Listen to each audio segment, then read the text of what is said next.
Vi skal bevise reglen for differentiation af en funktion, som er en sum af andre funktioner. Hvad betyder det? Det betyder, at hvis vi nu definerer en funktion, vi kunne kalde den s af x, vi plejer at kalde den f af x, men nu kalder vi den s af x, og vi definerer den funktion som værende summen af f af x og g af x. Så vi har altså to funktioner, f og g, som vi lægger sammen, og dem kalder vi, summen af dem kalder vi s af x. Det er altså en ny funktion, vi har lavet. Så kunne vi være interesseret i at finde ud af, hvad er differentialkvotienten af s af x, og det viser sig så, at den er måske ikke overraskende lige med summen af de to differentialkvotienter. Men man kan sige, der er jo ikke noget givet i det, men vi skal bevise, at det er sådan. Så det er altså det her, vi gerne vil nå frem til. Der er lige en betingelse, vi skal gøre opmærksom på, og det er, at f af x og g af x, de er differentiable. Det skriver jeg lige her. Differentiable. Og hvad betyder det? Jo, det betyder, at hvis vi nu tager f, så har f en grænseværdi, når vi laver den her brøk her. F af x plus h minus f af x divideret med h. Og den vil altså gå mod, den vil gå mod noget for det første, og det den vil gå imod, det er det vi kalder differentialkvotienten, når h går mod 0. Hvis en funktion har den egenskab, at denne her differenskvotient, den går mod en bestemt værdi, når h går mod 0, så siger vi, at funktionen f af x er differentiabel. Og det samme kræver vi også for g af x. Den skal også have en grænseværdi, når vi udfører denne her grænseovergang, fra hvor vi lader h gå mod 0 i den her differenskvotient. Så det er vores, betingelse for, at det her det gælder. Jamen, hvordan definerer vi differentialkvotienten af s af x? Nu skal vi i gang med selve beviset. Jamen, det gør vi jo netop ved hjælp af denne her differenskvotient. S af x plus h minus s af x divideret med h.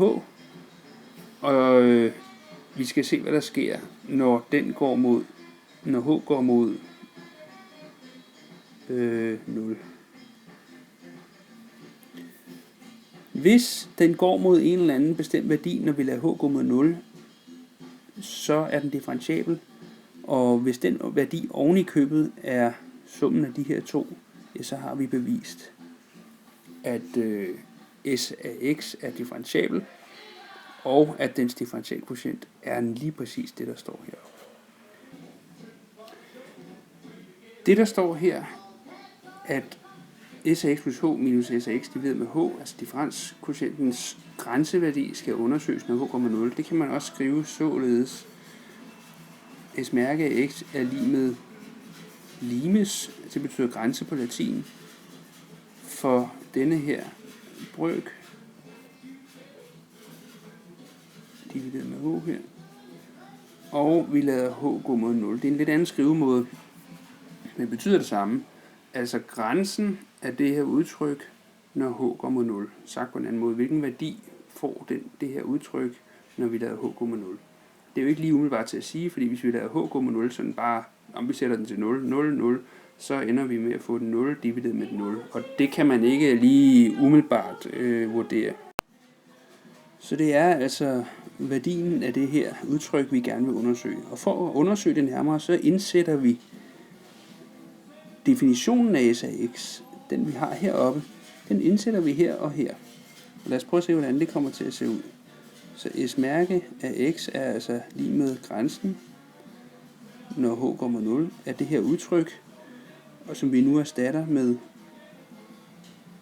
f af x plus h plus g af x plus h minus, og en parentes her, f af x plus g af x divideret med h. Hvad var det, der skete her? Jo, der skete det, at jeg tog denne her del af brøken her og omskrev til det her. Og så tog jeg denne her del af brøken og omskrev til det her. Her, s af x, det er jo det samme som f af x plus g af x. Det står her. S af x plus h, det må være det samme som f af x plus h plus g af x plus h. Så jeg har sådan set bare brugt definitionen af s af x til at sætte ind i brøken. Okay, så siger jeg, men lad os gå videre. Det vi undersøger, det er grænsen, når h går mod 0, af den her brøk her. Men lad os flytte lidt rundt på den. Der står noget med f her, noget med f her, noget med g, noget med g. Lad os prøve at flytte lidt rundt på det. F af x plus h minus f af x og plus g af x plus h minus g af x.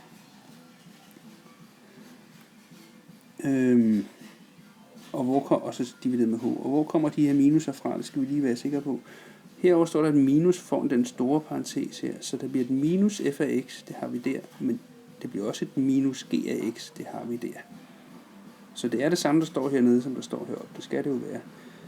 Det her, det kan vi splitte op ifølge brøkregnereglerne til 2 brøker, så det vil jeg lige gøre herhenne. F af x plus h minus f af x, håber jeg får plads til det, divideret med h, minus plus g af x plus h minus g af x, det kan lige være der, divideret med h.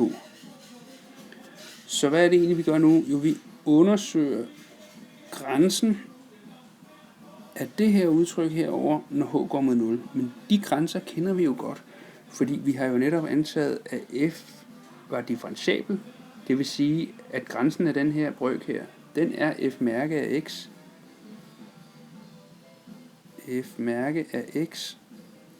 Og tilsvarende for g af x, det har jeg så ikke skrevet heroppe, men det kunne jeg lige så godt have skrevet.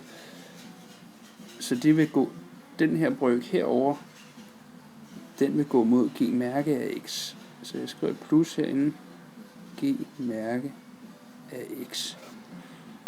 Og hvad står der så samlet set nu? Ja, der står jo heldigvis, kan man sige, står der, at s mærke af x er lig med f mærke af x plus g mærke af x. Læg mærke til, vi kunne kun sige, at den her går mod den her, og den her går mod den her, fordi vi havde antaget, at f og g var differentiable.